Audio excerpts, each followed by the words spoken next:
शुरुआत में हम वेनेसडे नाम की एक लड़की को देखते हैं जिसका स्कूल में पहला दिन था। इसकी हरकतों और पसंद नापसंद की वजह से ये कोई आम लड़की नहीं लगती थी। स्कूल में आकर जब अपने लॉकर को खोलती है तो वहाँ उसे उसका भाई बंधा हुआ मिलता है। वो जैसे अपने भाई को पकड़कर खोलने लगती है तो फौरन उसे कुछ ख्याल आने लगते हैं, जिसमें वो उन लड़कों को देखती है जिन्होंने उसके भाई को यहाँ बंद किया। वो यहाँ से उन लड़कों के पास जाती है उन्हें सबक सिखाने के लिए, जो पूल में तैरने की प्रैक्टिस कर रहे थे। वहाँ वो पूल में बहुत सारी मछलियों को छोड़ देती है जो काटती है। अब सारे बच्चे तो पूल से बाहर आ जाते हैं मगर एक बच्चा नहीं आ पाता और एक मछली उसकी टांग पर काट ली। उसकी हरकत की बात स्कूल वाले उसे निकाल देते हैं। उसने पहली बार ऐसे नहीं किया था, बल्कि अब से पहले भी वो बहुत सारे स्कूल से निकाली जा चुकी थी। तो इसीलिए उसके माँ बाप उसे एक अकेडमी में ले जा रहे थे, क्योंकि वहाँ वेनेसडे जैसे बच्चे ही पढ़ते थे, मतलब कि जिनकी हरकतें सबसे हटके होती थी। और वो वहाँ जाना तो नहीं चाहती थी मगर मजबूरन उसे जाना ही पड़ता है। अकेडमी के पास वाले जंगल का सीन देखते हैं जहाँ एक शिकारी शिकार करने आया था। वो जंगल के काफी अंदर जाकर एक जगह पर बैठकर चाय पीने लगता है, मगर तभी कोई चीज अचानक से आकर उस पर हमला कर देती है और बड़ी बेरहमी से उसे मार देती है। वेनेसडे और उसके माँ बाप अकेडमी पहुंचकर वहाँ के प्रिंसिपल के पास जाते हैं। ये प्रिंसिपल भी वेनेसडे की तरह ही आउटकास्ट होती है। आउटकास्ट में जलपरी, वेयरवुल्व्स, वैम्पायर्स, चुड़ैल और ऐसे लोग शामिल थे जिनमें जादुई ताकतें पाई जाती है। और इस तरह के ही सारे बच्चे इस अकेडमी में पढ़ते हैं। वेनेसडे के साथ जिसने कमरे में रहना था, यानी उसके रूम में, उसने कमरे को काफी रंगीन बनाया हुआ था। इसीलिए सब कुछ वेनेसडे को पसंद नहीं आता, क्योंकि उसे तो बस काला रंग ही पसंद था। यहाँ का सारा माहौल देखकर वो मुंह बना लेती है। तब उसकी रूममेट उससे पूछती है, तुम ठीक हो ना, क्या हुआ तुम्हें? जिस पर उसके डैड जवाब देते हैं, मेरी बेटी बड़ी अजीब है, काफी बोर है और बस इसे तुम जिंदा लाश समझो। अपने डैड की बातें सुनकर वेनेसडे उन्हें घूरने लगती है। अब उसकी रूममेट उसे पूरी अकेडमी घुमा रही थी कि तभी एक लड़का वहाँ आकर वेनेसडे से उसकी फेसबुक आईडी मांगता है, जिस पर वो कहती है, मैं कोई भी सोशल मीडिया इस्तेमाल नहीं करती, क्योंकि सोशल मीडिया हड्डियों को सड़ा देने वाली सिर्फ एक बीमारी है और कुछ भी नहीं। जाने से पहले वेनेसडे की मॉम उसे कहती है, अब तुम यहाँ से कभी भाग नहीं पाओ। जिस पर वो कहती है, देख लीजिएगा, मैं आपसे वादा करती हूँ कि जल्दी मैं यहाँ से भाग जाऊंगी। वहाँ से जाते वक्त उसके डैड वहाँ एक हाथ छोड़ देते हैं ताकि वो वेनेसडे पर नजर रख सके। उधर जंगल में जब पुलिस छानबीन करने आती है तो उन्हें उस शिकारी की लाश के टुकड़े अलग अलग जगहों पर पड़े मिलते हैं। ऐसा हादसा वहाँ पहली बार नहीं हुआ था, बल्कि तीसरी बार ऐसा हुआ कि अकेडमी के इस जंगल में कोई मारा गया। और वेनेसडे अपने कमरे की सारी रंगीन चीजें हटा देती है और अपने रूममेट से कहती है, शोर मत करो,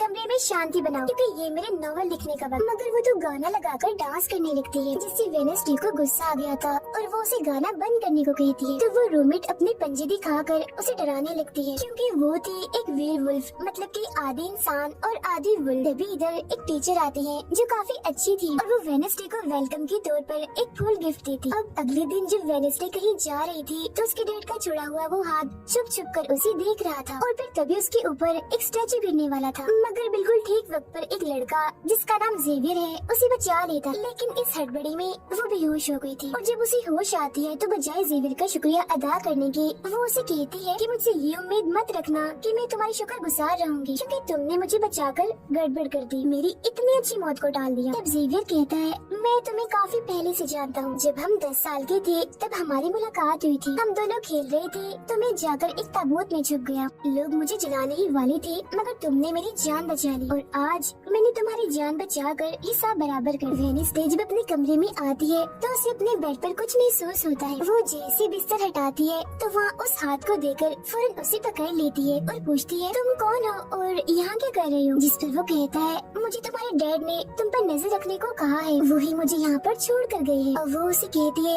मगर आज के बाद तुम मेरे लिए काम करोगे, वरना मैं तुम्हें हमेशा हमेशा के लिए दराज में बंद कर दूंगी। तो वो इस चीज के लिए मान जाता है कि ठीक है, मैं हर तरह से तुम्हारी मदद करूँगा।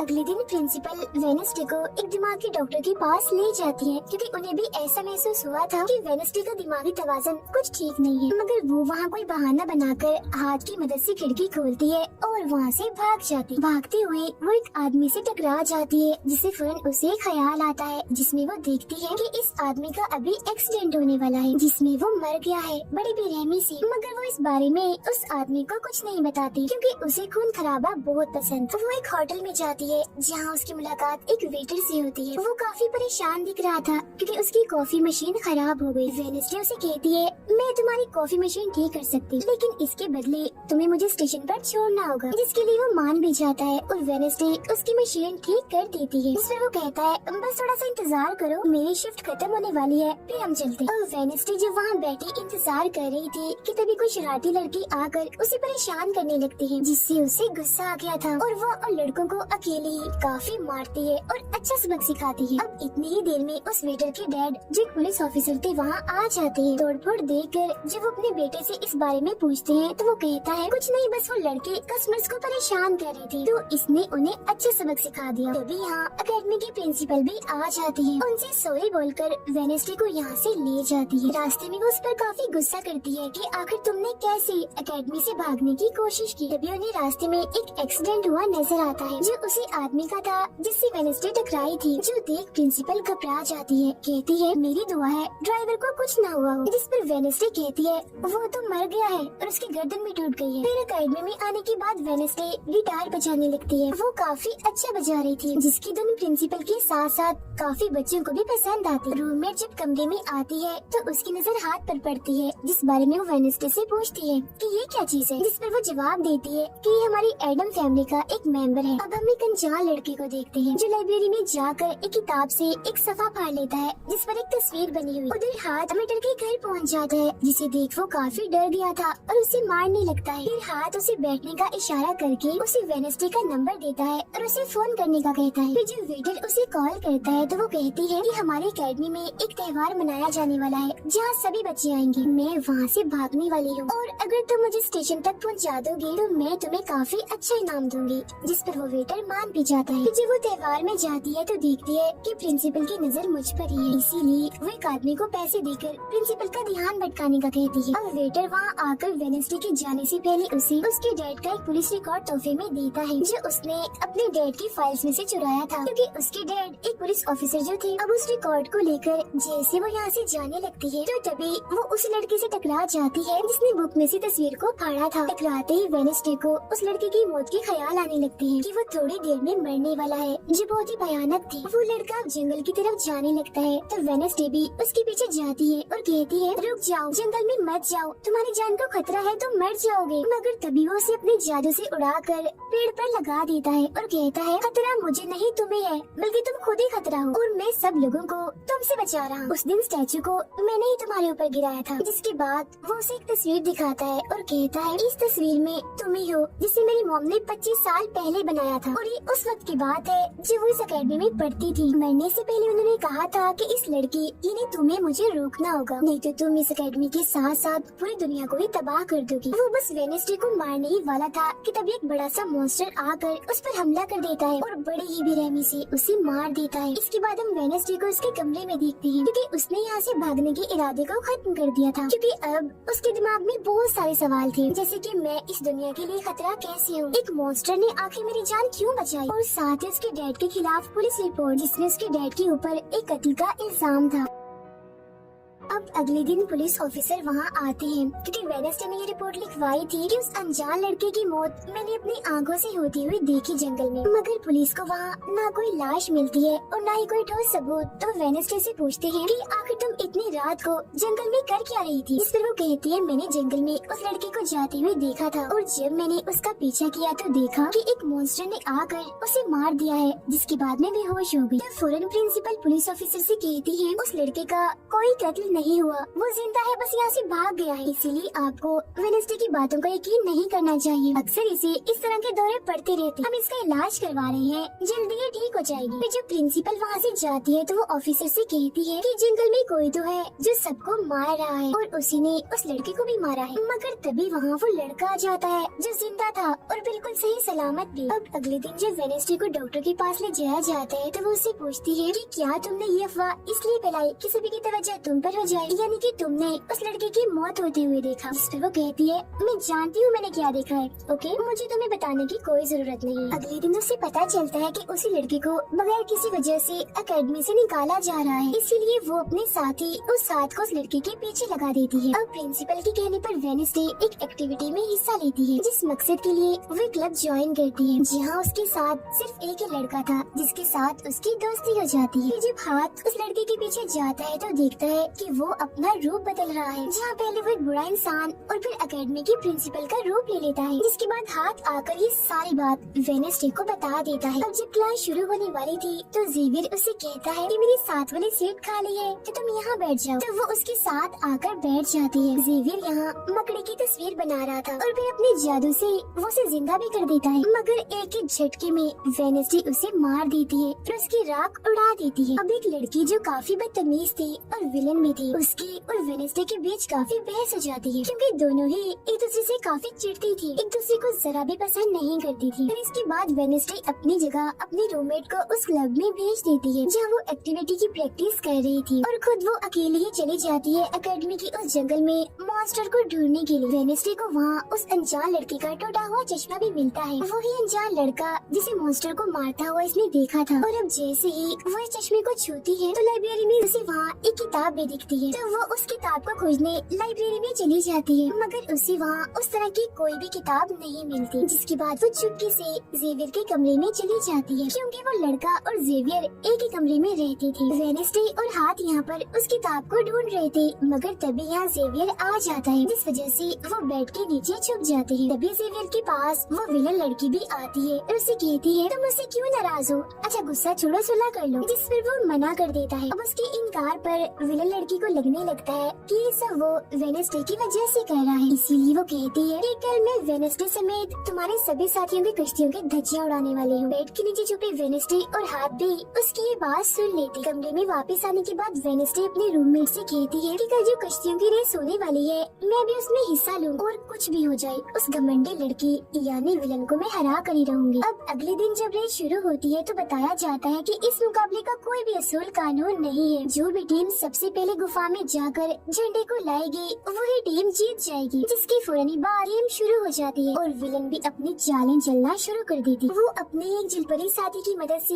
एक टीम की कश्ती को तुड़वा देती है, जिससे वो पूरी टीम पानी में गिर जाती है। मगर फिर जब वो जलपरी वेडनेसडे की कश्ती की तरफ आ रही थी तो हाथ उससे पहले ही जाल फेंककर उसे जाल में फंसा लेता है। अब किनारे तक सिर्फ 3 ही टीम्स पहुंच पाती है, और जब सारे लोग झंडा लेने अंदर जाते हैं तो रूममेट अपने पंजों से जोकर टीम की कश्ती में छेद कर देती है। फिर सभी के साथ वेडनेसडे जब झंडा लेकर आ रही थी तो उसे ख्याल आता, जिसमें वो अपनी ही जैसी एक लड़की को देखती है जिसके हाथ में किताब थी। होश में आने पर झंडा लेकर वो वापस से कश्ती में चली जाती है। जोकर की कश्ती तो छेद होने की वजह से वहीं पर ही डूब जाती है, जबकि जलपरी दोबारा से वेडनेसडे की कश्ती पर हमला करने लगती है, मगर हाथ पानी में जाकर जलपरी को जोर से मुक्का मार। अब वेडनेसडे अपनी कश्ती से बहुत सारे तीर निकाल कर विलन की कश्ती में छेद कर देती है, जिससे उसकी कश्ती डूब जाती है और वेडनेसडे की टीम इस रेस को जीत जाती है। अब ये 4 साल में पहली बार हुआ था जब उस विलन को किसी ने हराया था, इसलिए आज वो गुस्से में आग बबूला हुई। रात के वक्त वेडनेसडे एक स्टैचू के पास जाती है जिसके हाथ में किताब थी। किताब पर लिखी एक पहेली को जैसे ही वो सुलझाती है तो वहाँ एक रास्ता खुल जाता है। जैसे उसके अंदर जाती है तो देखती है कि यहाँ उसकी मॉम डैड के अलावा और भी बहुत सारे लोगों की तस्वीरें लगी हुई है। उसे वहाँ वो किताब भी मिल जाती है जिसकी वो तलाश कर रही थी, मगर जैसे ही वो उस किताब को वहाँ से लेकर जा रही थी कि तभी अचानक से कोई आकर उस पर हमला कर देता है, जिससे वो बेहोश हो जाती है। अब उसे जैसे ही होश आती है तो देखती है कि उसे कुछ लोगों ने बंदी बनाया हुआ है, जिन्होंने मास्क भी लगाए हुए थे, मगर उनकी आवाज सुनते ही वेडनेसडे उन्हें पहचान लेती है और कहती है कि मैंने तुम्हें पहचान लिया है, तुम अपने अपने मास्क हटा सकती हो। असल में ये लोग और कोई नहीं बल्कि विलन और उसके साथी थे। इसी दौरान वो अपनी रस्सी भी खोल चुकी थी और वहाँ से जाने लगती है, मगर जाते जाते वो कहती है तुम सब छोटे बच्चे हो, अगवा करना भी तुम्हें ठीक से नहीं आता। वापस आने के बाद वो उस तस्वीर को किताब पर लगाकर मुकम्मल करती है जिसे उस लड़के ने किताब से फाड़ लिया था और वो उसे पढ़ने लगती। अब अगले दिन प्रिंसिपल सभी बच्चों को एक प्रोजेक्ट देती है जिसमें उन्हें शहर की सारी दुकानों पर जाकर काम करना था। शहर पहुंचने के बाद वेडनेसडे जेवियर को वो किताब दिखाकर पूछती है कि क्या तुम इस किताब को पहचानते हो, जिस पर वो कहता है हाँ, इस किताब को लेकर मेरे और उस लड़के के बीच में लड़ाई भी हुई थी, जिसके बारे में तुमने कहा था कि मॉन्स्टर ने उस पर हमला कर दिया था। ये किताब एक जादूगर की है और 30 सालों से भी ज्यादा पुरानी है, तो तुम इसके साथ क्या कर रही हो? ये सुन वो उससे पूछती है, तुम उस जादूगर के बारे में और क्या जानते हो? वो कहता है, कुछ खास नहीं। अगर तुम उस जादूगर के बारे में जानना चाहती हो तो तुम्हें उसके घर जाना होगा, जो काफी पुराना एक खास घर है। अकेडमी के सारे बच्चे भी अलग अलग दुकानों में जाकर काम करने लगते हैं। वेडनेसडे एक वेट्रेस बनी थी, मगर उसका नखरा गुस्सा देखकर कोई भी उसे खाने की चीज नहीं लेता। वेडनेसडे का दोस्त पेस्ट्री खा रहा था कि तभी शरारती बच्चे आकर उसे परेशान करने लगते हैं। और बस फिर होना क्या था, वेडनेसडे वहाँ आती है और उन्हें खूब मारती है। इसके बाद वो अपने उस दोस्त को लेकर जादूगर के घर जाती है ताकि वो सारी सच्चाई जान सके कि आखिर बात क्या है, और उस किताब के बारे में भी। उसी वहाँ जादूगर की बहुत सारी चीजें और एक पेंटिंग भी दिखाई देती है। पेंटिंग में वो उसी लड़की को किताब पकड़ी हुई देखती है जो उसे गुफा के पास भी दिखी थी। उसके ख्याल में जब उनकी रेस में वेडनेसडे झंडा लेने गई, फिर उसी वहाँ इस पेंटिंग वाली लड़की की किताब भी मिल जाती है, मगर वो खाली थी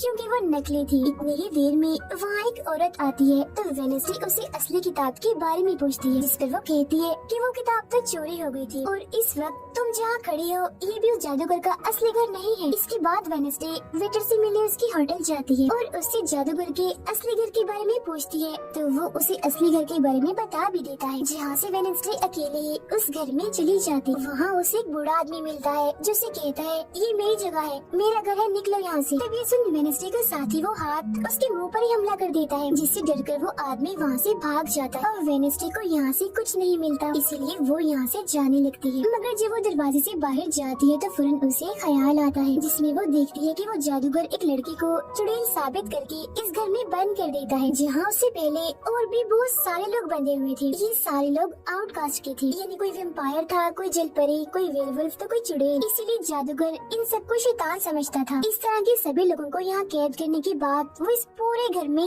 आग लगा देता है। वो बच्चे जिसे जादूगर ने चुड़ैल साबित किया था, वो अपनी मॉम को आजाद करने की कोशिश करती है, मगर नहीं कर पाती क्योंकि सभी लोगों को जंजीर की मदद से जमीन के साथ बांधा हुआ था। सिर्फ वो बच्ची ही आजाद थी, इसीलिए अपनी माँ के कहने पर उसे बेसमेंट के जरिए वहाँ से भागना पड़ता है। जिसके बाद वो जादूगर जो बेहद ही जालिम था सभी आउटकास्ट के लोगों को जला देता है। तभी वो लड़की वेडनेसडे के पास आती है और कहती है वो बहुत ही जालिम है, हम सबको मार देगा। तब इतनी ही देर में वो जादूगर भी वहाँ आ जाता है, जिससे वेडनेसडे डर जाती है और वापिस से होश में मतलब कि मौजूदा वक्त में आ जाती है। होश में आती वो हाथ से कहती है, मैंने उस लड़की को देख लिया, उसने मुझसे बात भी की, मुझे लगता है वो मेरे खानदान की कोई मेंबर है। तभी यहाँ जंगल वाला मॉन्स्टर आकर इस घर पर हमला कर देता है, मगर जब उसकी नजर वेडनेसडे पर जाती है तो वो यहाँ से भाग जाता है।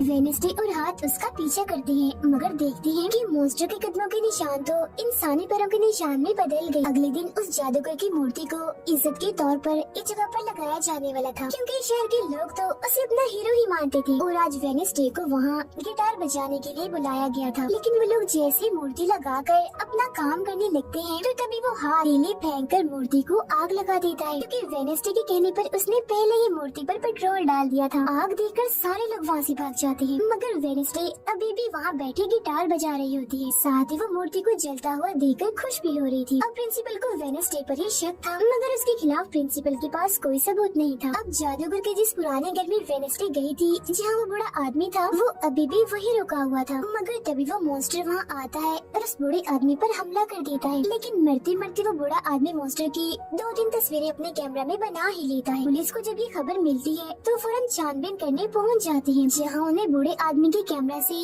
मॉन्स्टर की तस्वीर भी मिल जाती है। अगले दिन हाथ मुर्दा घर जाकर वहाँ लगे कैमरा पर कोई चीज लगा देता है ताकि जो वो करे उसे कोई ना देख सके। फिर वो दरवाजा खोलता है तो वेडनेसडे अंदर आती है। वो यहाँ दरअसल उस बूढ़े आदमी के जख्मों को देखने आई थी जिसे उस मॉन्स्टर ने मारा था। वो बूढ़े आदमी की लाश को देखकर सारा डेटा अपने पास रिकॉर्ड कर लेती है, जबकि हाथ उसकी एक फाइल बनाने में लग जाता है। तभी वहाँ डॉक्टर और पुलिस ऑफिसर भी आ जाते हैं। तब छुपने के लिए वेडनेसडे एक बॉक्स में सो जाती है। फिर जब डॉक्टर उस बॉक्स को खुला हुआ देखते हैं तो फौरन उसे चेक करते हैं, मगर जब वेडनेसडे को उसमें पड़ा हुआ देखते हैं तो उन्हें लगता है कि ये भी एक लाश है, इसीलिए वो उस बॉक्स को बंद करके वहाँ से चले जाते हैं। मगर फिर जब हाथ उसे वहाँ से लेने आता है तो वो कहती है, अच्छा तंग मत करो प्लीज, थोड़ी देर और सोने तो बड़ा मजा आ रहा है। फिर इसके बाद वो अपनी छानबीन से ये पता लगवा लेती है कि वो मॉन्स्टर असल में जिस्म के हिस्सों को इकट्ठा कर रहा है। फिर अगले दिन जब वो अकेडमी जाती है तो उसे जेवियर की गर्दन पर किसी के पंजों के निशान दिखते हैं। अब हम जेवियर जेवियर को एक केबिन से बाहर आता हुआ देखती है और क्योंकि वेडनेसडे को उसके जख्मों पर पहले से ही शक था तो वो भी उसका पीछा करते करते वहाँ आ गई थी। उसे वहाँ पर बहुत सारे मॉन्स्टर की ड्राइंग्स और तस्वीरें दिखती है। एक तो तस्वीर को लेकर जैसी वो वहाँ से जाने लगती है तो तभी जेवियर उसे देख लेता है और जाने से रोक देता है, मगर वेडनेसडे उसका ध्यान भटकाने के लिए उसे बस एक ही बात कह देती है कि क्या तुम आज रात होने वाली डांस पार्टी में मेरे साथ चलोगे। जिसके बाद वो जेवियर की बनाई मॉन्स्टर की ड्राइंग्स ले जाकर पुलिस ऑफिसर को दे देती है, जिस पर वो कहती है इससे हम किसी को भी नहीं पकड़ सकते, कोई ठोस सबूत लेकर आओ। अब वेडनेसडे अपनी सारी रिसर्च को अपने दोस्त के सामने रख देती है ताकि वो उसकी मदद कर सके। उनमें से एक ड्राइंग को देखकर उसका दोस्त कहता है कि मैं इस जगह के बारे में जानता हूँ। जिसके बाद वो वेडनेसडे को उस जगह पर ले जाता है जो एक गुफा थी, जिसके अंदर जाकर उन्हें बहुत सारी हड्डियाँ और एक हथकड़ी भी मिलती है। थोड़ा छानबीन करने पर उसे वहाँ एक नोकदार बड़ा सा नाखून भी मिलता है जिसे वो अपने पास रख लेती है। जिसके बाद वो जेवियर के पेंटिंग वाले केबिन में जाती है और डस्टबिन से एक कपड़ा जिस पर खून लगा हुआ था उसे निकाल कर अपने पास रख लेती है। जैसे वो वहाँ से जाने लगती है तो तभी वहाँ जेवियर आ जाता है और उसे पूछता है तुम यहाँ मेरे केबिन में क्या कर रही हो। उसकी बात टालकर वो उसे पूछती है ये जो चोट तुम्हारी गर्दन पर है ये तुम्हें कैसे लगी। तब वो बताता है कि पिछले कुछ दिनों से ये मॉन्स्टर मेरे सपनों में आ रहा है, इसीलिए मैं इसकी ड्राइंग्स बनाता हूँ। मगर एक दिन मैंने अपने जादू पर से कंट्रोल खो दिया और ड्राइंग के अंदर से मॉन्स्टर की पंजरे निकलकर मुझे नोच लिया। लेकिन अब क्योंकि वेडनेसडे उस पर शक कर रही थी इसीलिए वो उस पर काफी गुस्सा करता है और फौरन उसे यहाँ से जाने का कहता है। अब वेडनेसडे वो खून लगा कपड़ा और नाखून जाकर पुलिस ऑफिसर को दे देती है और कहती है ये लो ठोस सबूत और बेशक डीएनए टेस्ट करवा लो, मेरे ख्याल से इतना सबूत काफी होगा, है ना। वो अपने दोस्त के पास जाती है और कहती है कि डांस पार्टी में जाने के लिए हमारे साथ कोई नहीं है, तो हम ऐसा करते हैं डांस पार्टी में नहीं जाते बल्कि गुफा में जाकर मॉन्स्टर को ढूंढते। जिसके बाद रात को वेडनेसडे अपने दोस्त के साथ जंगल में जाने की तैयारी कर रही थी, मगर तभी उसके दरवाजे पर वेटर तैयार होकर आता है क्योंकि हाथ में उसे वेडनेसडे की तरफ से डांस पार्टी में चलने की दावत भेजी थी। अब क्योंकि वेटर काफी खुश था तो वेडनेसडे उसका दिल तोड़ना नहीं चाहती थी, इसीलिए वो अपनी गुफा में जाने वाले प्लान को खत्म करके वेटर के साथ पार्टी में जाने का फैसला करती है। जब वेडनेसडे वहाँ से जाने लगती है तो उसका दोस्त वहाँ आता है तो वो उसे कहती है आई एम सॉरी मैं पार्टी में जा रही हूँ, हम ऐसा करते हैं कल गुफा में जाएंगे। लेकिन उसका दोस्त बगैर बताए अकेला ही उस गुफा में चला जाता है। उधर पार्टी में सारे लोग आकर काफी एंजॉय कर रहे थे। सब लोग अपने अपने साथी को लेकर पार्टी में आए हुए थे, जहाँ जेवियर अपने साथ उस विलन लड़की को लाया था। लेकिन जब वेडनेसडे वेटर के साथ वहाँ आती है तो उन दोनों को साथ देकर जेवियर जलने लगता है। जब सब लोग डांस कर रहे थे तो वेडनेसडे की डांस करने के स्टाइल से सारे लोग काफी हैरान रह जाते हैं क्योंकि वो काफी अजीब तरह से ही डांस कर रही थी। उधर जंगल में वेडनेसडे का दोस्त भी पहुँच गया था और छुपकर मॉन्स्टर के आने का इंतजार कर रहा था, मगर तभी वहाँ कोई आता है और उस गुफा में धमाका करके भाग जाता है। जेवियर लगातार उन दोनों को देखकर जल रहा था, इसीलिए वो विलन लड़की से कहता है कि तुम अपना लॉकेट उतारो और अपने जेल परी से मेरे लिए मदद मांगो ताकि मैं वेडनेसडे को भूल जाऊँ। जिस सुन विलन लड़की भड़क जाती है और उसे कहती है कि तुम तो पहले ये कहते फिर रही थी कि मैंने अपनी जेल परी से तुम्हें अपने काबू में किया है और अब तुम्हें किसी को बुलाने के लिए मेरी ही मदद चाहिए। तभी बाहर शरारती लड़कों का ग्रुप टैंकर लेकर आता है और डांसिंग क्लब के पंप में वो बड़ा सा पाइप लगा देते हैं और फिर तभी अचानक उस पार्टी में खून की बारिश होने लगती है क्योंकि जो टैंकर वो शरारती लड़के लाए थे जिसका पाइप उन्होंने लगाया था उसमें दरअसल खून था। ये देख सारे लोग घबरा जाते हैं और पार्टी से भागने लगते हैं, मगर वेडनेसडे वहीं खड़ी रहती है क्योंकि उसे तो अब और मजा आ रहा था क्योंकि वो बारिश खून की नहीं बल्कि कलर की थी जिसमें वो काफी एंजॉय कर रही थी। तभी वेडनेसडे को ख्याल आता है जिसमें वो देखती है कि उसका दोस्त अकेला ही जंगल में चला गया है जहाँ वो मुसीबत में है, उसकी जान खतरे में है, इसीलिए वो जंगल की तरफ उसे बचाने के लिए भाग जाती है। उसके दोस्त के पीछे दरअसल वो मॉन्स्टर पड़ गया था जिससे बचकर वो भाग रहा था। वो मॉन्स्टर एक बार उस पर हमला करता ही है कि तभी वेडनेसडे उसे ढूंढते हुए वहाँ आ जाती है। तब मॉन्स्टर उसे देखकर वहाँ से भाग जाता है। वो अपने दोस्त को बेहोश पड़ा हुआ देखकर काफी घबरा जाती है। इतनी ही देर में उसकी टीचर भी उसका पीछा करते करते वहाँ आ गई थी, जिसके बाद उसके दोस्त को हॉस्पिटल ले जाया जाता है और वेडनेसडे खुद वापस अपने एकेडमी में आ जाती है जहाँ वो अपने डैड पर लगे इल्जाम को सुलझाने की कोशिश कर रही थी कि आखिर सच क्या। एकेडमी में सारे माँ बाप अपने बच्चों से मिलने आते हैं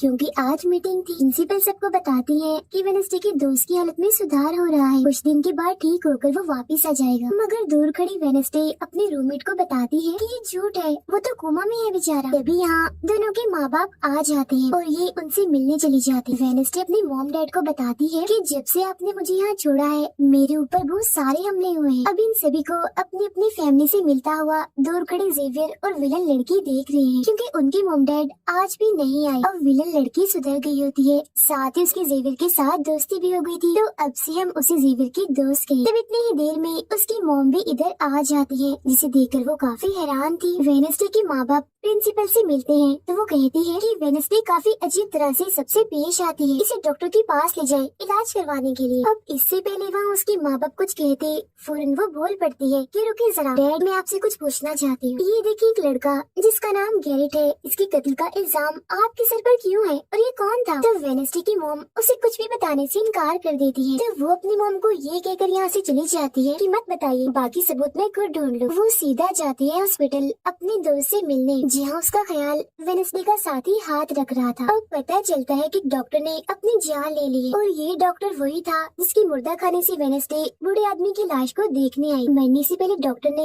एक खत भी छोड़ा था जिसमें लिखा हुआ था कि मैं गैरेट के केस पर शर्मिंदा हूँ, क्योंकि मैंने उसकी झूठी रिपोर्ट बनाई थी। अब जब सारे लोग खाना खा रहे थे तो तभी वहाँ पुलिस ऑफिसर आकर वेडनेसडे के डैड को पकड़ लेता है और कहता है कि गैरेट की मौत के इल्जाम में तुम्हें गिरफ्तार किया जा रहा है। जेल में वेडनेसडे अपने डैड से मिलने जाती है, पूछती है कि बताएं गैरेट से आपका क्या वास्ता है? तो वो बताते हैं कि गैरेट तुम्हारी मॉम से बहुत प्यार करता था। फिर एक दिन जब तुम्हारी मॉम और मैं साथ थे तो गैरेट ने आकर मुझ पर हमला कर दिया। मैंने अपना काफी बचाव किया, जिस दौरान गलती से उसकी मौत हो गई। ये सुन वेडनेसडे को उनकी बात थोड़ी झूठी लगती है। फिर वो पुलिस ऑफिसर के पास जाती है, कहती है मेरे डैड ने गैरेट को नहीं मारा और ये उनके खिलाफ साजिश की जा रही है। जिस पर वो कहता है दुनिया तुम्हारे हिसाब से नहीं चलती, हमारे पास सबूत आ गए हैं तुम्हारे डैड के खिलाफ। वो कहती है मैं नहीं मानती और मेरा ख्याल है कि जिसने मेरे दोस्त को मारने की कोशिश की उसने ही गैरेट को मारा होगा। पार्क में रूममेट अपनी मॉम के साथ बैठी थी, जहाँ उसकी मॉम चाहती है कि वो पूरी तरह एक वेयरवुल्फ बन जाए और वो उसे एक डॉक्टर के पास जाने का कहती है, मगर रूममेट ऐसा नहीं चाहती, इसलिए वो यहाँ से चली जाती है। अब वेडनेसडे अपनी मॉम के पास जाती है ताकि वो सारी सच्चाई जान सके। उसकी मॉम खुफिया लाइब्रेरी में थी। वो अपनी मॉम से कहती है कि आपने मुझे इस अकेडमी में इसलिए भेजा ना ताकि मैं हमेशा आपकी परछाई बन के रहूं। जिस पर उसकी मॉम कहती है कि ये सिर्फ अकेडमी ही नहीं बल्कि पहले यहाँ एक ग्रुप हुआ करता था जिसकी बुनियाद तुम्हारे डैड की फैमिली की एक औरत ने रखी थी जिसका नाम गुडी था। वो कहती है मैं ये जानना चाहती हूँ कि डैड ने तो गैरेट को नहीं मारा तो फिर किसने मारा है? तब उसकी मॉम सच्चाई बताती है कि जब मैं वहाँ गई तो मैंने देखा कि तुम्हारे डैड और गैरेट आपस में लड़ रही थी। मैंने उन्हें रोकने की कोशिश की मगर गैरेट तुम्हारे डैड को काफी बुरी तरह से मार रहा था। मैंने फौरन तलवार उठा ली और फिर जैसे गैरेट मेरे पास आने लगा तो तलवार उसके आर पार हो गई और वो मारा गया। मगर तुम्हारे डैड ने मेरी जान बचाने के लिए तलवार मुझसे ले ली ताकि सारा इल्जाम उन पर आ जाए। वेडनेसडे कहती है मगर मुझे पता चला था कि जब गैरेट मरा तो उसके मुंह से झाग निकल रही थी। ऐसा तो सिर्फ तब होता है जब किसी ने जहर लिया। अब सच पता करने का सिर्फ एक ही रास्ता है, गैरेट की कब्र को खोदना। जिसके बाद वो अपनी मॉम के साथ मिलकर गैरेट की कब्र को खोद देती है और वहाँ से उसकी एक उंगली ले लेती है। मगर तभी इधर पुलिस आकर उन दोनों माँ बेटी को गिरफ्तार कर लेती है। जेल में वेडनेसडे गैरेट की उंगली अपने मॉम डैड को दिखाती है, कहती है कि उसकी मौत जहर से हुई थी। मगर जैसे उसके हाथ इस उंगली पर लगते हैं उसे फौरन एक ख्याल आता है जिसमें वो देखती है कि गैरेट के डैड ने उसे जहर दिया था ताकि वो इस पूरे अकेडमी के लोगों को मार डाले। मगर जब उसकी लड़ाई वेडनेसडे के डैड से हुई तो जहर की बोतल टूट गई जिससे सारा जहर गैरेट के अंदर चला गया, जिसका मतलब साफ था कि उसने वेडनेसडे के डैड को ही नहीं बल्कि पूरी अकेडमी को ही खत्म करने आया था। जेल से रिहा होने के बाद वेडनेसडे और उसकी मॉम मेयर के पास जाती है, कहती है आपने गैरेट की मौत के सच को छुपाया, उसकी मौत जहर से हुई थी न कि तलवार से, और ये बात साबित भी हो गई है। जो सुन मेयर सब कुछ सच बता देता है, जिसके बाद वेडनेसडे के डैड को भी रिहा कर दिया जाता है। अब वेडनेसडे अपनी मॉम को बताती है कि मुझे बहुत ख्याल आते हैं, जिस पर उसकी मॉम कहती है कि ये खासियत हमारे खानदान में है, ख्याल सबको आते हैं, अगर ख्याल हमारे कंट्रोल में ना रहे तो ये हमें पागल बना सकते हैं, इसीलिए हमारे खानदान के पुराने लोग आकर हमें आसान रास्ता बताते हैं और ट्रेनिंग देते हैं। तो वेडनेसडे फौरन बोलती है जैसे गुडी एडम्स जिसके बारे में आपने बताया था कि वो मेरे डैड के खानदान की है, जिस पर उसकी मॉम कहती है कि मुझे नहीं पता, बहरहाल तुम होशियार रहना, क्योंकि गुडी एडम्स बदला चाहती थी जिसके चक्कर में वो खुद भी नहीं बच पाई। फिर सबके माँ बाप अपने अपने बच्चों से मिलकर जा रहे थे। रूममेट अपनी मॉम को कहती है आप फिक्र मत करना, जब मुझे वेयरवुल्फ बनना होगा मैं बन जाऊँ। जाने से पहले वेडनेसडे की मॉम उसे वही किताब देती है जो अक्सर प्रिंसिपल के पास हुआ करती थी। वो किताब लेकर वेडनेसडे प्रिंसिपल के पास जाती है, कहती है कि उस अनजान लड़की को आपने मारा था, मैंने देखा था, जिसके बारे में मैंने कहा था कि उसे मॉन्स्टर ने मारा है, क्योंकि वो आप ही हो जो खुद को बदल बदल कर लोगों को मार रही हो। मैं ये बात अब पुलिस को बता दूंगी। जिस पर प्रिंसिपल कहती है, नहीं, उसे मैंने नहीं मारा, बल्कि वो तो अपनी ताकतों पर से कंट्रोल खो बैठा था और उस दिन उसने तुम्हें मारने की भी कोशिश की थी। इनकी बातों के दौरान इन्हें बाहर से शोर सुनाई देता है। ये चेक करने जब वहाँ जाती है तो पता चलता है कि बाहर ग्राउंड में आग से कुछ लिखा हुआ है और वेनिसडे अपने चारों तरफ मोमबत्तियां जला के बैठी थी क्योंकि वो गुडी को बुलाने की कोशिश कर रही। मगर तभी इधर उसकी रूममेट आ जाती है। साथ ही उसे एक खत भी मिलता है जिसमें कोई उसे गुफा में मिलने बुलाता है। जब वेनिसडे अपनी रूममेट के साथ वहाँ जाती है तो गुफा के अंदर जाने के बाद उसे एहसास होता है कि यहाँ कोई है। यहाँ दरअसल जेवियर और उसके साथी थे जो वेनिसडे को सरप्राइज देना चाहते थे क्योंकि आज उसकी बर्थडे थी। यहाँ वेनिसडे को एक लाइन लिखी हुई दिखती है कि जब मैं लौटूंगा तो शोले बरसेंगे। इसे जैसे वो हाथ लगाती है तो उसे ख्याल आता है जिसमें वो उसी लड़की से मिलती है जो अक्सर उसे नजर आया करती थी और ये और कोई नहीं बल्कि गुडी ही है। वो वेनिसडे को एक महल दिखाकर कहती है कि अगर तुम्हें उस जादूगर के बारे में जानना है तो तुम्हें इस महल को ढूंढकर यहाँ आना होगा। जब वो ग्राउंड में खड़ी उस लाइन को देख रही थी जहाँ आग से कुछ लिखा था तो तभी उसके पास जेवियर आता है जिससे वो बात नहीं करती क्योंकि नाराज थी। उसे लग रहा था कि हो न हो जेवियर ही वो मॉन्स्टर है। फिर वो अपने दोस्त के पास हॉस्पिटल जाती है जो अभी भी बेड पर था और उसकी हालत भी खराब थी, इसीलिए वो उसे कोई बात नहीं कर पाती। और वेनिसडे अपने दोस्त वेटर से मिलने जाती है और उसे उस महल जो गुडी ने दिखाया था उसकी तस्वीर दिखाकर पूछती है कि क्या तुम इस जगह के बारे में जानते हो, जिस पर वो मना कर देता। अब यहाँ तो उसका काम नहीं हुआ, इसीलिए वो उस तस्वीर को लेकर जेवियर के पास जाती है और उससे भी वही सवाल करती है कि क्या तुम इस जगह के बारे में जानते हो। मगर तभी उसकी नजर इसी महल की पेंटिंग पर जाती है जो जेवियर ने पहले से ही बनाई हुई थी, जिस पर वो बताता है कि ये जगह रात को मेरे सपने में आई थी तो मैंने इसे बना दिया। अच्छी बात ये थी कि जेवियर इस जगह के बारे में जानता भी था। तब उससे महल का पता लेकर वेनिसडे वहाँ पहुँच जाती है जहाँ मेयर पहले से ही मौजूद था और क्योंकि वो जान गया था कि असली कातिल कौन है तो वेनिसडे उसकी गाड़ी में ही छुप जाती है। मगर जैसे मेयर की गाड़ी शहर में पहुँचती है तो कोई उनकी गाड़ी को ठोक देता है जिससे मेयर का एक्सीडेंट हो गया था। वो काफी जख्मी हो जाते हैं, उनकी हालत मरने वाली हो गई। फिर अब रात के वक्त वेनिसडे वेटर और अपने रूममेट के साथ उसी महल में आती है। यहाँ उसे ऐसा महसूस होता है जैसे कोई इधर रह रहा है क्योंकि मोमबत्तियाँ गर्म थी और ये कमरा बिल्कुल साफ था। इतनी ही देर में वो मॉन्स्टर भी यहाँ आ जाता है जिससे बचने के लिए ये लोग छुप जाते हैं। ये लोग देखते हैं कि जिन जिन लोगों पर मॉन्स्टर ने हमला किया था उनके जिस्म के कटे हुए हिस्से यहाँ पर पड़े हुए हैं। अब वेनिसडे अपने दोस्तों को मॉन्स्टर से बचाना चाहती थी, इसीलिए वो उन्हें यहाँ से ले जाती है। ये वेटर के घर जाते हैं जहाँ जैसे उसके डैड आते हैं तो वेनिसडे उन्हें कहती है कि मैं आपको कुछ दिखाना चाहती हूँ क्योंकि वो पुलिस ऑफिसर जो थे वो जब उन्हें महल में ले जाती है तो वहाँ पर कुछ भी नहीं था। मतलब जिस्म के कटे हुए हिस्से जो पहले यहाँ पर रखे हुए थे अब वो वहाँ पर नहीं पड़े थे, जिससे पुलिस ऑफिसर को गुस्सा आ जाता है और वो कहते हैं कि आज के बाद तुम मेरे बेटे से नहीं मिलोगी। अब जब वेनिसडे एकेडमी आती है तो वहाँ उसे प्रिंसिपल मिलती है जो कहती है कि तुम्हें मैंने कहीं भी जाने से मना किया था मगर तुमने मेरी बात ना मानकर अच्छा नहीं किया। जिस पर वो जवाब देती है मैं सच का पता लगवाने गई थी इसलिए मैं माफी नहीं मांगूंगी, मैंने कुछ गलत नहीं किया है। जिसके बाद वो प्रिंसिपल को एक पेंटिंग भी दिखाती है जिसमें वो जादूगर था और वेनिसडे खुद थी। बताती है कि इसलिए वो अनजान लड़का मुझे मारना चाहता था क्योंकि उसे लग रहा था कि एकेडमी के लिए मैं खतरा हूँ, मगर खतरा दुश्मन कातिल तो कोई और ही है, जबकि मैं तो इस एकेडमी और सबको बचाना चाह रही हूँ तो मुझे एक मौका मिलना चाहिए। प्रिंसिपल कहती है नहीं, तुम कहीं नहीं जाओगे, आगे से ऐसी कोई भी गलती की तो मैं तुम्हें एकेडमी से निकाल दूंगी। और वहाँ से वो ये कहकर चली जाती है। वो जब अपने कमरे में वापस आती है तो देखती है कि रूममेट अपना सामान पैक कर रही है क्योंकि वो यहाँ से जा रही है। वो गुस्से में वेनिसडे से कहती है कि तुम्हें सिर्फ अपना काम में निकलवाना आता है, ये चाहे इसके लिए तुम्हारे दोस्तों की जान क्यों न चली जाए, आज वो अजीब सा मॉन्स्टर हमें भी मार देता। जिसके बाद वो यहाँ से चली जाती है। अब वेनिसडे बिल्कुल अकेली रह गई थी, इसलिए कमरे में एक जगह बैठकर वो उस बॉक्स को देखने लगती है जो वो जादूगर के महल से चुरा कर लाई थी। उसे बॉक्स के नीचे एक खत मिलता है जिसमें वेनिसडे की अपनी ही बहुत सारी तस्वीरें होती हैं। जो देख वो कहती है मेरी एडम्स फैमिली, जादूगर, मॉन्स्टर और मैं शायद किसी न किसी तरीके से जुड़े हुए हैं। और जब ये बात मेयर को पता चले तो किसी ने उनका मुंह बंद कर दिया, मगर मैं चुप नहीं बैठूंगी और तुम जो कोई भी हो मैं तुम्हें ढूंढ लूंगी देखना। अब मेयर की मौत हो गई थी और जब उन्हें दफनाया जा रहा था तो वेनिसडे वहाँ आती है और सोचने लगती है कि कातिल यहाँ आए लोगों में से कोई है। मगर तभी उसे जंगल में कोई दिखता है। वो पीछे करती है तो पता चलता है कि और कोई नहीं बल्कि उसका अंकल है। अंकल बताते हैं कि मेरे ऊपर चोरी का इल्जाम है तो कुछ वक्त के लिए मुझे छुप के रहना होगा। तो वेनेसडे उन्हें एक केबिन में छुपा देती है और मॉन्स्टर की तस्वीर दिखाकर पूछती है कि आप इसके बारे में कुछ जानते हैं। जिस पर वो कहती है मैं ज्यादा कुछ तो नहीं जानता, अगर तुम्हें इसके बारे में जानना है तो तुम्हें खुफिया लाइब्रेरी में जाना होगा। वहाँ एक तिजोरी में डायरी है जिसमें इस मॉन्स्टर के बारे में सब लिखा है। आधी रात को वेनेसडे उस लाइब्रेरी में जाती है जहाँ जेवियर पहले से ही मौजूद था।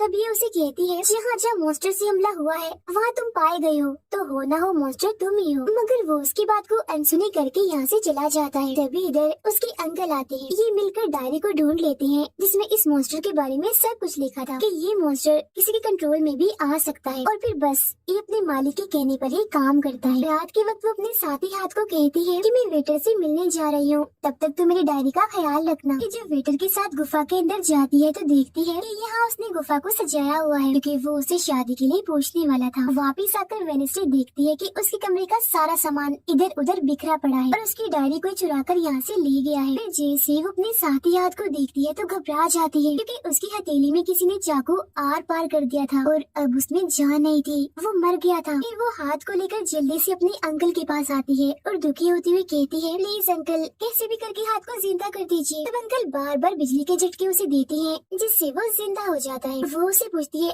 अच्छा तुम पर हमला किसने किया था, जिस पर इशारों से वो बताता है कि मैंने नहीं देखा क्योंकि हमला पीछे से हुआ था। जिस पर वेनेसडे गुस्से से भर जाती है, कहती है चाहे कुछ भी हो जाए मैं उसे नहीं छोड़ूंगी, वो जो भी है। और वो प्रिंसिपल को आकर कहती है किसी ने मेरे कमरे में तोड़ फोड़ कर दी है, साथ ही कोई इस डायरी को भी चुरा कर ले गया है। वो कहती है वो डायरी तो खुफिया लाइब्रेरी में थी तो तुम्हारे पास कैसी आई, तुम ऐसी हरकतें मत करो कि एकेडमी को बंद करना पड़े, ऐसा मैं होने नहीं दूंगी। फिर जब वेनेसडे वहाँ से जा रही थी तो तभी उसके पास उसके साथी आते हैं और उसे जानकारी देते हैं कि गैरेट जिसकी मौत का इल्जाम तुम्हारे डैड पर था उसकी मॉम को किसी ने डबोकर मारा था और मरने से पहले उनकी सारी प्रॉपर्टी एक डॉक्टर ने हथिया ली थी। डॉक्टर नाम सुनकर वेनेसडे को दिमागी डॉक्टर पर शक होता है, इसीलिए वो सीधा उनके पास जाती है। कहती है कि मैं जानती हूँ आपके अंदर गैरेट की मॉम की आत्मा है जो सबसे अपनी मौत का बदला लेना चाहती है, अब बस कर दो तुम्हारा खेल खत्म हुआ। जिसके बाद वो यहाँ से चली जाती है। ये सारी बातें सुन डॉक्टर को जरा भी समझ नहीं आती कि क्या बोल रही थी, इसीलिए वो फौरन प्रिंसिपल को कॉल करती है। कहती है वेनेसडे आई थी, उसका बर्ताव काफी अजीब था, उल्टी उल्टी बातें कर रही थी वो। अब तभी यहाँ मॉन्स्टर आ जाता है जो डॉक्टर पर हमला करके उन्हें मार देता है। अब डॉक्टर तो मर गई थी, इसीलिए वेनेसडे की शक की सुई अब जेवियर पर आ जाती है, इसीलिए वो उससे मिलने उसके कैबिन में जाती है। यहाँ उसे मरे हुए लोगों का सामान भी मिलता है जिससे उसका शक और पक्का हो जाता है। अब तभी इधर पुलिस भी आकर जेवियर को पकड़ लेती है क्योंकि पुलिस को यहाँ पर वेनेसडे ने ही बुलाया था। अब जब वेनेसडे कमरे में आती है तो उसकी रूममेट वापस आ गई थी। कहती है तुम्हारा और मेरा कोई ताल्लुक है, मैं तुम्हारे साथ रहना चाहती हूँ, मैंने तुम्हें और हाथ को बहुत याद किया। फिर इसके बाद वेनेसडे वेटर के पास जाती है जहाँ उसे फिर से कुछ ख्याल आने लगते हैं जिनमें वो देखती है कि मॉन्स्टर और कोई नहीं बल्कि वेटर ही है जिसे वो पसंद करती है। मगर फिलहाल वो उसे कुछ नहीं कहती, उसे एक जगह पर लाती है और फिर कहती है कि जेवियर को तो फंसाया जा रहा है जबकि असली मॉन्स्टर तो तुम ही हो। मगर वो इसके लिए बार बार मना करता है। तभी यहाँ वेनेसडे के सारे दोस्त भी आ जाते हैं और वेटर को पकड़कर कुर्सी से बांध देते हैं। अब वेनेसडे उस पर जुल्म करना चाहती है मगर उसके दोस्त ऐसा करना नहीं चाहते, इसीलिए वो यहाँ से चले जाते हैं। फिर जैसे ही वो वेटर को मारने के लिए आगे बढ़ती है कि तभी वेटर के डैड पुलिस ऑफिसर यहाँ आ जाते हैं और वेनेसडे को गिरफ्तार कर लेते हैं। हालांकि वो उन्हें कहती भी है कि असली कातिल आपका बेटा है, वही मॉन्स्टर है ये, मगर वो उसकी एक नहीं सुनते। फिर जब वो यहाँ से जा रही थी तो वेटर उसके पास आता है, कहता है कैसा लगा हारना, अभी तो और भी बहुत कुछ होना बाकी है बच्चों। जिसके बाद प्रिंसिपल भी वेनेसडे को कह देती है कि तुमने सारी हदें पार कर दी, इसीलिए तुम्हें एकेडमी से निकाला जा रहा है। लेकिन अभी भी वो बार बार एक ही बात कह रही थी कि वेटर ही असली मॉन्स्टर है, मगर फिर भी वो उसकी एक नहीं सुनती और जाने का कहती है। तब आखिरी बार वेनेसडे जेवियर से मिलने जाती है जो जेल में बंद था और उससे नाराज भी था क्योंकि वेनेसडे ने उसे पुलिस के हवाले किया था। हालांकि वो उसे बताती भी है कि मॉन्स्टर वेटर है और उसने मेरे जरिए तुम्हें फंसाया है। वो उसकी एक नहीं सुनता, कह देता है इस सारी मुसीबत की जड़ तुम हो, अगर तुम ये एकेडमी छोड़ के चली जाओगी तो कुछ भी गलत नहीं होगा। ये बात सुनने के बाद वो एक सेकंड भी नहीं रुकती और यहाँ से चली जाती है। वो अपने कमरे में आकर अपना सारा सामान पैक करती है, जिसके बाद वो सभी से आखिरी मुलाकात करती है। सबसे आखिर में वो अपनी दोस्त से मिलने हॉस्पिटल में जाती है। कहती है मैं तो जा रही हूँ, तुम अपना ख्याल रखना और हाँ बाहर मत निकलना, बाहर मॉन्स्टर हो सकता है। और उस दिन गुफा में धमाका करने वाला और कोई नहीं बल्कि प्रिंसिपल ही थी। जिस पर वो कहता है नहीं, धमाका करने वाले के जूते लाल थे जबकि प्रिंसिपल कभी भी लाल जूते नहीं पहनती। ये बात सुनकर वेनेसडे को पता चल जाता है कि असली कातिल कौन है। वो अपनी उसी टीचर के पास जाती है जिसे सब पसंद करती थी और कहती है बाकी लोग तो बिला वजह मारे गए हैं, जबकि असली कातिल तो तुम ही हो। तुमने ही वेटर को अपने कंट्रोल में करके उसे मॉन्स्टर बनाया और धीरे धीरे उसे अपना गुलाम बना लिया। अपने इशारों पर नचाकर लोगों को उसके जरिए मरवाया। तभी यहाँ वेटर भी आ जाता है जिसे वो टीचर कहती है जल्दी करो, वेडनेसडे को मार दो। लेकिन दरअसल की वेटर नहीं थी बल्कि प्रिंसिपल थी जो रूप बदल कर यहाँ पर आई थी। और अब टीचर प्रिंसिपल के गले में जहर का इंजेक्शन घुसा देती है जिससे प्रिंसिपल बेचारी मारी जाती है। फिर वो वेडनेसडे को भी बांध कर जादूगर की गुफा में ले आती है। गुफा में आकर वेडनेसडे को पता चल जाता है कि जिन मरे हुए लोगों के जिस्म के हिस्सों को इकट्ठा किया गया था वो दरअसल जादूगर को दोबारा से जिंदा करने के लिए किए गए थे। तभी यहाँ टीचर जो असली विलन थी वेडनेसडे को बताती है कि जब गुडी ने जादूगर को मारा था तो गुडी ने अपने खून से जादूगर की कब्र पर एक ताला लगा दिया था और अब जादूगर को जिंदा करने के लिए हमें गुडी की फैमिली मतलब एडम्स फैमिली के ही किसी इंसान का खून चाहिए, साथ ही पूरे चांद की रात भी हो। और अब हमें ये सुनहरी मौका मिल गया है जादूगर को जिंदा करने का, क्योंकि एडम्स फैमिली से तुम हो और आज पूरे चांद की रात भी है, हम तुम्हारा खून लेंगे। जिसके बाद टीचर वेडनेसडे के हाथ पर कट लगा देती है जिससे उसका खून निकलने लगता है। फिर वो उसके खून से जादूगर की कब्र का ताला खोल देती है और फिर अगले ही पल जादूगर भी जिंदा होकर अपनी कब्र से बाहर आ जाता है। बाहर आते ही वो वेडनेसडे को चाकू मार देता है जिससे वो जख्मी हो जाती है। इसके बाद वो एकेडमी को खत्म करने के लिए चला जाता है। अब तभी यहाँ गुडी एडम्स आती है और वेडनेसडे को बिल्कुल ठीक कर देती है, मतलब कि उसके जख्म, और कहती है मैंने तुम्हें ठीक तो कर दिया है मगर अब के बाद मैं तुम्हें नजर नहीं आऊंगी। जंगल के रास्ते से जब वेडनेसडे जा रही थी तो तभी उसके सामने वेटर आ जाता है। उसे टीचर कंट्रोल कर रही थी इसीलिए वो मॉन्स्टर बनकर उस पर हमला कर देता है। वो बस उसे मारने ही वाला था कि तभी यहाँ एक वेयरवुल्फ आ जाती है जो और कोई नहीं बल्कि रूममेट थी जो आज पहली बार वेयरवुल्फ बनी थी,